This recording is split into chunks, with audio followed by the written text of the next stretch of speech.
சென்னை காக்காத்தோப்பு பகுதியில் ஆக்கிரமிப்புகளை அகற்ற எதிர்ப்பு தெரிவித்து வாக்குவாதத்தில் ஈடுபட்டு வரும் மக்களால் பரபரப்பு ஏற்பட்டுள்ளது. இது குறித்த கூடுதல் தகவலை செய்தியாளர் லோகநாதன் வழங்க நாம் கேட்கலாம்.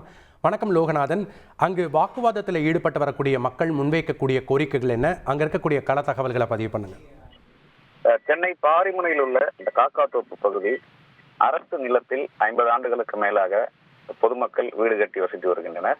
அந்த பகுதியில நகர்ப்புற வாழ்விட மேம்பாட்டு வாரியத்திற்காக வீடு கட்ட இருக்கும் சூழல்ல கோர்ட் ஆர்டரின் பெயரில் அந்த குடிசை பகுதிகளில் காலையில இருந்து இடித்து வருகின்றனர். கிட்டத்தட்ட ஒரு 90% வீடுகள் இடிக்கப்பட்ட நிலையில 2 வீட்டார் எங்களுக்கு கால அவகாசம் வேண்டும், எங்களை உடனடியாக காலி செய்யக்கூடாது, இங்க இருக்கக்கூடிய மின்சாரம் மற்றும் பப்ளிக் டாய்லெட் துண்டிக்கப்பட்டிருக்கிறது, அரசு அராஜகமாக எங்களை இங்கிருந்து வெளியேற்றுறாங்க அப்படின்னு சொல்லி ஒரு குற்றச்சாட்டு முன் வச்சு 2 வீட்டார் மட்டும் அங்க பிரச்சனையில் ஈடுபட்டதால சற்று அந்த பகுதியில பரபரப்பாக காட்சியளித்தது.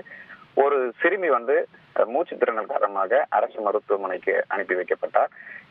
ஏராளமான கிட்டத்தட்ட 20க்கும் மேற்பட்ட காவல்துறையினர் அந்த பகுதியில குவிக்கப்பட்டு வீடுகள் இடிக்கும் பணியானது தொடர்ந்து நடைபெற்று வருகிறது.